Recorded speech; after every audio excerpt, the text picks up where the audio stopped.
तो आप बताना चाहेंगे कि इस शो की कहानी कुछ अलग सी लग रही है हमें, और स्पेशली जैसे और शोज़ की कहानी रहती है, इस शो की कितनी कहानी अलग है, पहले हम आपसे ये जानना चाहेंगे। बहुत ही अलग कहानी है। दोनों जगह पर इमोशनल कहीं पे ऐसी प्रॉब्लम है जो ये दोनों बच्चे ये इमोशनल प्रॉब्लम से बाहर नहीं उभर पा रहे, सिर्फ रास्ते ढूंढ रहे हैं। एक है जो शादी के बंधन से छूटकर भागी है और एक है जो शादी नहीं करना चाहता क्योंकि पीछे ऐसे कुछ घटनाएं घट चुकी है घर में जिसकी वजह से उसे ये नफ़रत हो गई है शादी ब्याह से। तो ये कहीं ना कहीं ये इमोशनल है परिवार के लिए भी। तो ये जो कहानी है अपराजिता और रक्षित को किसी ऐसे मोड़ पे मिलाएगी जहाँ पे इनके पेन और इमोशन एक दूसरे के साथ जुड़ जाएंगे। तो बहुत अलग और एक मैच्योर्ड कहानी है। सबसे पहले तो मैच्योर्ड कहानी आपने देखा होगा कि रक्षित सैनिटरी पैड लाकर देता है अपराजिता को। नॉर्मली हम ये नहीं देख पाते हैं कि कोई लड़का किसी लड़की को इस तरह की हेल्प करे। तो ये बहुत ही अलग पॉइंट ऑफ व्यू है जो मैच्योरिटी का भी साइन है कि भी हर एक लड़के को हर एक लड़की को इस तरह से समझना चाहिए और बिना बोले जो समझे वो मैच्योरिटी। तो some different point is maturity, emotions, pain, different story.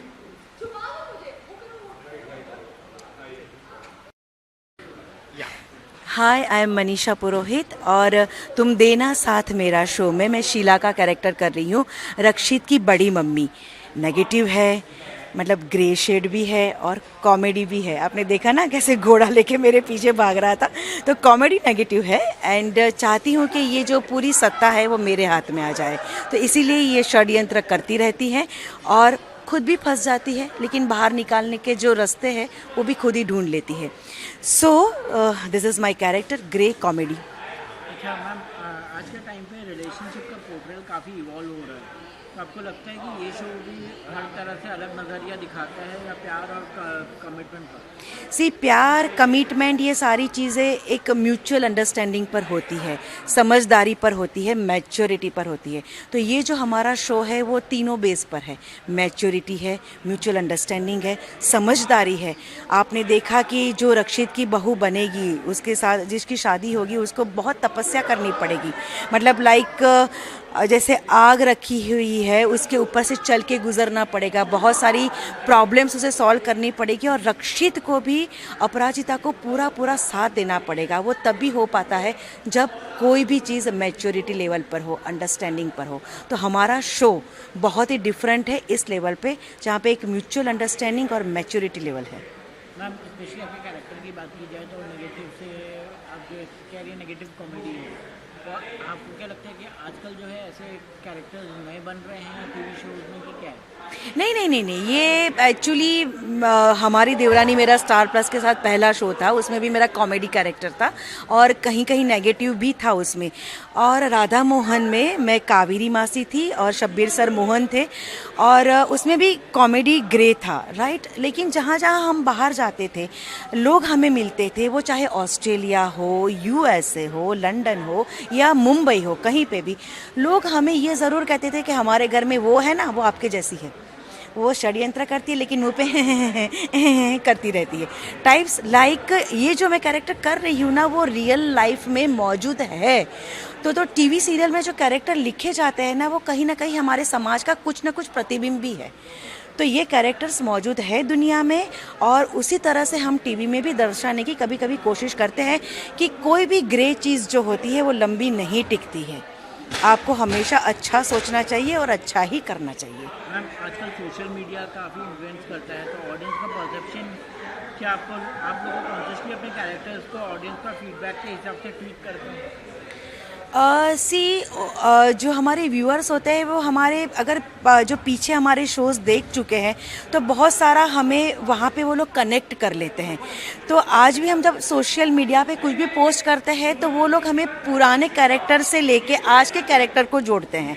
तो हमारे लिए ये प्लस पॉइंट हो जाता है कि वो हमें अपने कैरेक्टर के नेम से याद रख रहे हैं। तो आज की डेट में सोशल मीडिया बहुत ही फ़ायदेमंद है हमारे कैरेक्टर को पॉपुलर करने के लिए।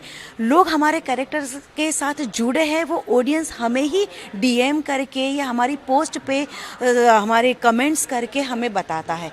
तो सोशल मीडिया बहुत ज़रूरी है और हमारा ऑडियंस इसी तरह हमारे साथ जुड़ पाता है। मैम, श्रुति और शब्बीर की केमिस्ट्री को लोगों ने बहुत पहले से पसंद किया करके रखा है और फिर से वापस ये शो में आ रहे हैं, तो आपको लगता है कहीं ना कहीं जो नई ऑडियंस है जो पहले इनका शो देख नहीं पाती थी या देख नहीं पाई है, तो वो ये शो से कनेक्ट कर पाएंगे? ऑफ कोर्स यस, क्योंकि ये दोनों जो है ना, एक तो बहुत ही खूबसूरत एक्टर है सबसे पहले।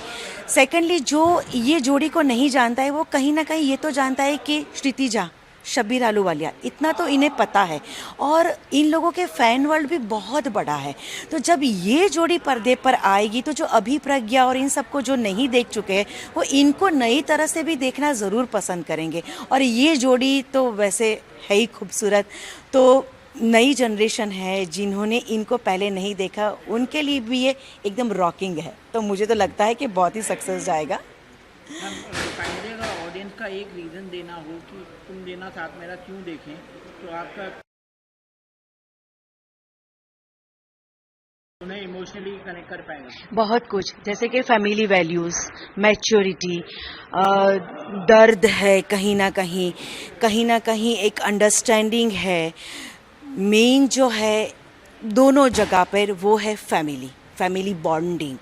तो बॉन्डिंग जहाँ पर हो, मैच्योरिटी जहाँ पर हो, और जब कोई हम सफ़र एक सोच वाला मिल जाए, एक दर्द वाला मिल जाए, और उसी दर्द में अगर आपकी मैच्योरिटी कहीं ना कहीं म्यूचुअल अंडरस्टैंडिंग के साथ आगे बढ़े, तो डेफिनेटली ये शो हमारे व्यूअर्स को देखना ही चाहिए, क्योंकि हर रिश्ते में ये मैच्योरिटी और अंडरस्टैंडिंग होना बहुत ज़रूरी है। Thank you so much. आप सब भी हमारा साथ दीजिए और देखिए रोज़ रात 8 बजे सिर्फ स्टार प्लस पर तुम देना साथ मेरा। Love you.